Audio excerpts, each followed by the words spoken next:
Our church is celebrating, and as well we should, milestones and blessings from 1875 from a God that's so good. Every anniversary story has a beginning, with the ending only in God's time in hand as we obey, pray, and follow His perfect will and plan. God knows we've been blessed as a congregation to have this loving church. So today, as we share our history, having studied, discerned, and learned, we've done a little research. A new take, if you will, on our history and our legacy of how things did begin. Under a grove of trees, a bush arbor was built on land purchased from Mr. J.J. Lynn. Now, Henry Turner, Claiborne Fletcher, Sidney Mitchell, and Jim Chavis knew that the land had worth. So they engaged and prayerfully discussed the desire to establish a church. And so the community of people prayed, sang, and worshiped together right there under the bush. Then from that simple bush arbor in 1878, a white, one-room, still-standing structure came, a 10 by 20-foot building here on Leesville Road, and Baptist Grove Church was given its name. So we built the wall, and all the wall was joined together to half its height, for the people had a mind to work. The new congregation selected co-pastors Daniel Tucker and Larry Green, and in 1885, the Wake Baptist Association welcomed the church to be a part of their team. Education was just as important, to teach, guide, and follow the golden rule. So Dempsey Turner became superintendent of the church first Sunday school. For many years back then, service was held on the third Sunday each month. Baptisms were held in a brook behind the church. That's where all the new converts were mercifully and wholly dumped. A cemetery on site still serves as a resting place for family members who've passed, and even to this day, it's entrusted with respectful care and love and memories that will last. There's a shared history on these grounds, as a few freed slaves with headstones dating back to the 1870s are buried here. Sacred spaces with testimony to their humanity to persevere. New pastors would be named as the membership grew again. More land was purchased to meet the need once again from J.J. Lynn. 3 times the church was remodeled and the baptismal site was moved. Ed Chavis Jr. and Willie Earl Wilson were the last to be baptized by Reverend Robert Jones in the makeshift outdoor lake pool. I'm calling their names in honor and remembrance: Francis Chavis, Virginia Stevenson, Janie Thompson, Edward, Nixie, and Dockery Peebles, Rosa, Jim, and Fletcher Nipper, William Thompson, and Susie Morgan, the missionary leader, Wyatt Hinton, Jim Ligon, Lucinda Smith, Betty, and Dempsey Turner all became part of leadership to plan, organize, and target improvements for this new church community. This Raleigh Union Society, they called it, was another ministry as they labored together in kingdom building and doing it all in unity. I speak their names with respect for their earthly sojourn here and their total resolve, like us, to keep the faith, fellowship together, and serve without a spirit of fear. For we are co-workers in God's service. You are God's field, God's building. Now, by 1931, other ministries were started and organized as clubs with captains. I speak their names in awe and recognize by the grace of God how they made things in this church happen. Bessie Leathers, Isa Turner, Sarah Thompson, Effie Morgan, Romelia Chavis, and Lorena Sorrell, women who did their part and gave their servant time with Reverend Vernon Williams and did it all so well. They would establish a routine that met the needs of the congregation, and every facet of church life would be grounded on a strong foundation. Even families shared their talents and gifts when the first piano was purchased. Elnora Williams, Frida Perry, and Matilda Leathers Scott played and led the choir during the morning services. There were family quartet groups like the Walker Sisters, the Grissom, and Leathers Four. Oh, I bet that was some good singing with folks shouting all over the floor.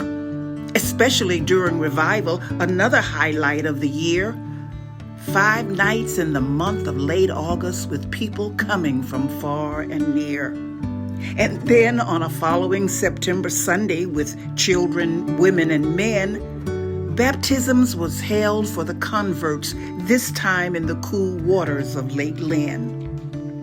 Tasks were charged to members to accommodate the congregation. Cleveland Ray parked cars such as they were back then. Imagine what it looked like compared to today's transportation.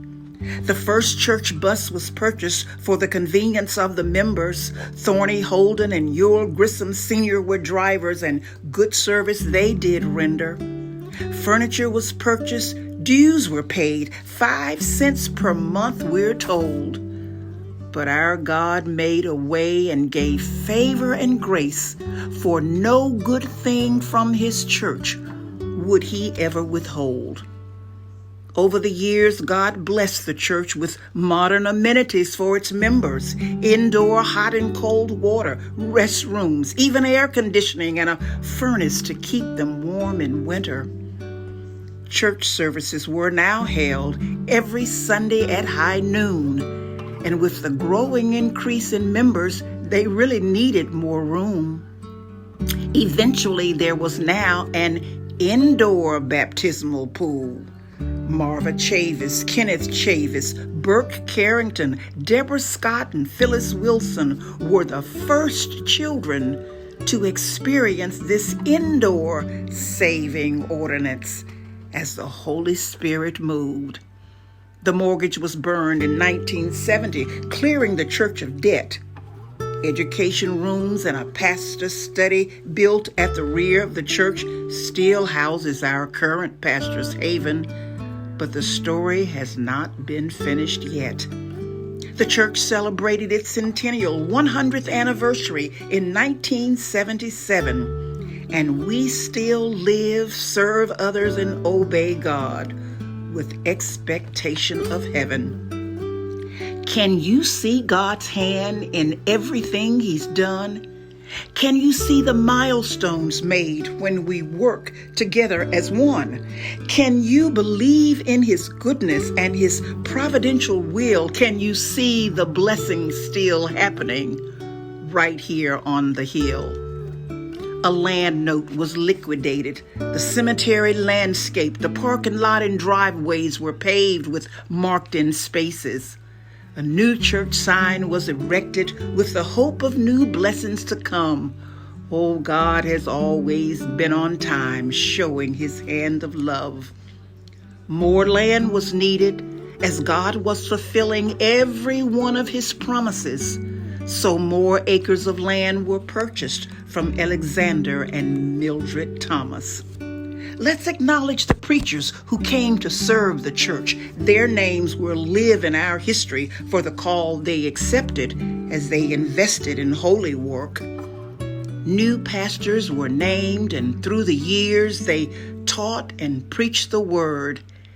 And every Sunday, just like today, the truth and salvation of God was what the people heard. Preachers like Reverend Vernon Williams, Will Winch, William Plummer and Plummer Hall, Reverend William Perry, Reverend Dr. Naaman Macmillan, Paul and Curitan Johnson, and interim Otis Merritt. All of them led well, and we should never forget it. They served their terms with courage, more than likely with gusto and vigor. So why not continue this roll call as we celebrate our history? Reverends Wesley Chavis, Charles Austin, and Ronald L. Swain. And then in 1992 to 2009, Reverend Paul Anderson had the reign. From the Bush Arbor and the original one-room structure here at the Leesville Road location, improvements were made to the physical space for the ever-growing congregation. And in 2005, this 12,000 square foot multi-use facility was built to supplement the main church for worship, and new ministries could be equipped with space to accommodate all. Even a full court gymnasium would serve as the fellowship hall. On April 1st, 2011, the church again became mortgage-free. And on May 29th, a ceremonial burning of its debt showed the grace and mercy of God still being the ultimate key. Transition occurred in God's timing, and one of the best and most learned senior theologians that I had ever heard blessed our waiting congregation, equipped with a mighty word. Reverend Dr. James Donald Ballard was named as our interim pastor. With the heart of an angel and the voice of seasoned temperance, he would begin a model for Baptist Grove's new chapter. From April 2010 to December 2011, we were always prepared in prayer together, and we were always faithfully led. We continued to trust in God and patiently waited to see His promises, just as He had said. Behold, I will do a new thing. Now it shall spring forth. Shall ye not know it? And I will pour out my spirit, and your young men shall see visions. And I will give you shepherds after my own heart, who will feed you with knowledge and understanding. Don't let anyone look down on you because you are young, but set an example for the believers in speech, in conduct, in love, in faith, and in purity.